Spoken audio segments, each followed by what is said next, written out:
오늘 새벽에도 하나님의 은혜가 저희 여러분에게 함께하기를 기원합니다. 8장에서 시작된 환상의 마지막 장면입니다. 14절에 여호와의 말씀이 내게 임하여 이르시되 인자야 예루살렘 주민이 내 형제 곧 내 형제와 친척과 온 이스라엘 족속을 향하여 이르기를 너희는 여호와에게서 멀리 떠나라 이 땅은 우리에게 주어 기업이 되게 하신 것이라 하였나니. 하나님께서 에스겔에게 들려주는 예루살렘 주민이 하는 말입니다. 고관들은 성읍에서 끌려 나왔고 이제 백성들만 남아 있는데 그들이 하는 말이 하나님께서 이 땅을 우리에게 주셨다. 바벨론에 사로잡혀간 너희들은 버리셨다라고 하고 있는 겁니다. 그런데 이 당시에 같은 시대에 활동한 또 한 명의 선지자가 있지요. 예레미야 선지자가 있습니다. 예레미야 선지자는 이렇게 하나님의 말씀을 전했습니다. 바벨론에 항복해라. 그곳에 가서 정착해라 라고 했습니다. 이것이 하나님의 뜻이다 라고 했습니다.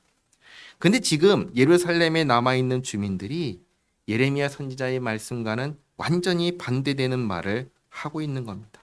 바벨론에 잡혀간 사람들을 하나님께서는 버리셨고 하나님께서는 여기 예루살렘에 남아있는 우리와 함께 하시고 이 땅을 우리에게 기업으로 주셨다라고 얘기를 하고 있는 겁니다. 그럼 누구의 말이 맞을까요?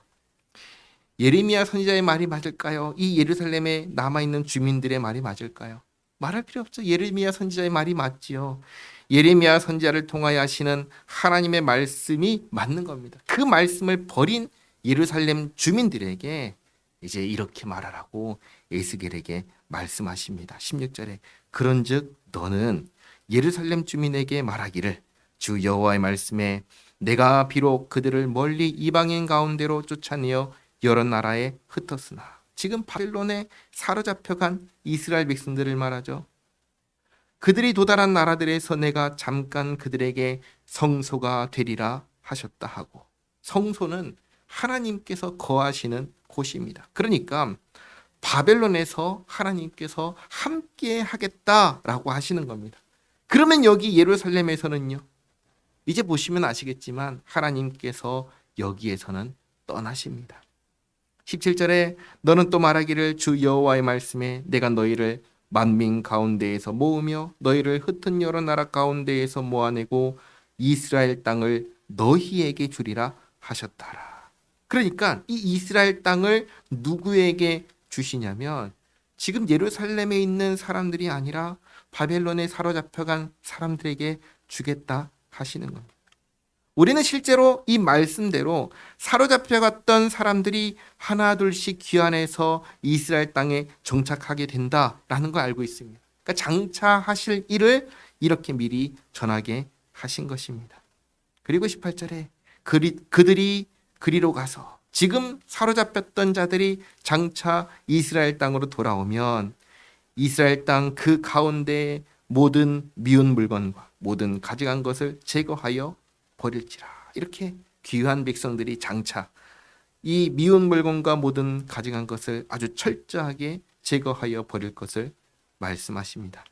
그리고 19절 말씀을 잘 보시기 바랍니다. 내가 그들에게 한 마음을 주고.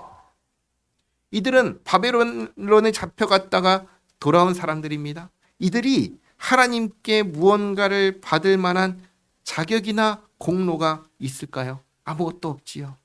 그러니까 이것은 하나님께서 주권적으로 우리의 형편, 조건과 상관없이 베푸시는 은혜를 말씀하는 겁니다. 그럼 뭘 주시냐? 먼저 한 마음을 주신다 하십니다. 한 마음은 뭐냐면 예를 들면 우리가 이렇게 함께 교회를 이룰 때에 서로 한 마음을 가지라 라고 하잖아요. 그때 말하는 그 한 마음이다. 우리가 함께 한 마음을 갖게 하시고 그리고 그 속에 새 영을 주며 뭐죠? 우리 안에 성령을 보내주시고 그 몸에서 돌 같은 마음을 제거하고 하나님 앞에서 완악한 마음, 하나님 말씀을 듣지 않고 순종하지 않던 그 마음을, 돌 같은 마음을 제거하고 살처럼 부드러운 마음을 주어 내 율례를 따르며 내 규례를 지켜 행하게 하리니 그들은 내 백성이 되고 나는 그들의 하나님이 되리라. 아멘. 이렇게 장차 하나님께서 하나님의 백성을 다시 만드실 것인데, 그때에는 하나님께서 성령을 보내주셔서 한 마음을 갖게 하시고, 완악하고 불순종하던 마음은 제거하시고, 하나님 말씀에 순종하고자 하는 마음을 갖게 하신다라고 하십니다. 그러면서 21절, 그러나 미운 것과 가증한 것을 마음으로 따르는 자는 내가 그 행위대로 그 머리에 갚으리라. 나 주 여호와의 말이니라. 이렇게 하나님의 백성과 아닌 자들이 구별되는 겁니다. 하나님께서 은혜를 베푸실 때 여전히 미운 것, 가증한 것, 그러니까 하나님을 떠나서 우상을 섬기는 자들은 어떻게 되는가? 하나님께서 행한 대로 갚겠다라고 하시는 겁니다. 그리고 이 말씀을 전하라고 에스겔에게 말씀하시는 겁니다. 자, 여기까지 말씀하신 후에 22절, 그때의 그룹들이 날개를 드는데 이제 떠나려고 날개를 드는 겁니다. 바퀴도 그 곁에 있고 이스라엘 하나님의 영광도 그 위에 덮였더니 여호와의 영광이 성읍 가운데서부터 올라가 성읍 동쪽 산에 머무르고, 하나님의 영광이 예루살렘에서 나와서 동쪽 산으로 갑니다. 이 땅을 떠난다는 것을 보여주시는 겁니다.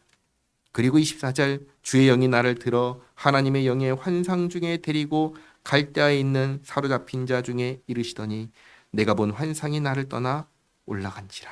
그래서 이 에스겔 8장에서 시작된 환상이 끝나는 겁니다. 에스겔 8장 1절을 보시면 이 환상이 어디에서 시작했는지를 알 수 있습니다. 바벨론에 있는 에스겔의 집에서 시작했습니다. 그때 유다의 장로들이 에스겔 앞에 앉아있는 그 상황 가운데에서 에스겔만 예루살렘에서 일어나고 있는 일을 환상 가운데 하나님께서 보여주신 겁니다. 그리고 하나님께서 다 보여주신 다음에 이것을 말하라고 그들에게 전하라고 그렇게 말씀하신 겁니다. 그래서 25절에 내가 사로잡힌 자에게 여호와께서 내게 보이신 모든 일을 말하니라. 아멘. 여기 에스겔 앞에 있는 유다의 장로들에게 그리고 사로잡힌 자들에게 이 모든 것을 전했습니다. 자, 다시 한번 정리하겠습니다. 유다의 장로들에게 무엇을 전했습니까? 지금 이스라엘 땅에서 일어나고 있는 죄악들입니다. 그래서 하나님께서 이스라엘 땅을 떠나신다는 것입니다. 대신 하나님께서 여기에 지금 이 바벨론 이 땅에 우리와 함께 하신다. 잠깐 성소가 되어주겠다 하셨잖아요. 우리와 함께 하신다는 겁니다. 그리고 언젠가 하나님께서 우리를 다시 이스라엘 땅으로 돌아가게 하실 것인데, 그때에 미운 것과 가증한 것을 마음으로 따르는 자가 있다면 하나님께서 그들은 행위대로 갚으신다 라고 하신 이 말씀을 전했습니다. 그러니 이제 중요한 게 있습니다. 하나님께서 장차 우리에게 이러한 은혜를 베푸실 것인데, 그러면 그 은혜를 받을 우리는 어떻게 살아야겠습니까? 무엇을 해야 하겠습니까? 이걸 이제 이 말씀을 받은 유다의 장로들이 고민해야 하는 겁니다. 사실은 살아내야 하는 내용은 분명하죠. 여기에서 바벨론의 우상을 섬기지 말고 바벨론의 사고방식을 따르지 않고 하나님만을 섬기고 하나님의 법과 질서를 따르며 이 이방 땅에서 살아가는 겁니다. 예레미야 선지자를 통해서 이미 말씀하신 대로 그곳에 정착해서 그런 하나님을 섬기면서 사는 겁니다. 그렇게 살면서 무엇을 준비합니까?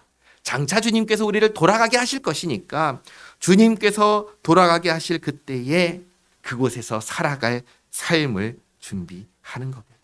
오늘날 우리도 마찬가지입니다. 우리의 삶은 무엇을 준비하는 삶이죠? 사실 우리의 삶은 천국에서의 삶을 준비하는 삶입니다. 우리 천국에서 뭐하고 살까요? 똑같지요. 하나님을 즐거워하고 하나님을 영화롭게 하고 하나님을 기뻐하면서 하나님의 법과 질서를 따르며 살아갈 겁니다. 그 삶을 우리는 이 땅에 살면서 준비하는 것입니다. 그 준비하는 모습이 우리 모두에게 있기를 바랍니다. 기도하겠습니다. 하나님 감사합니다. 저희에게 새 영을 부어주시고 예수 믿게 하시고 주의 자녀되게 하신 은혜에 감사드립니다.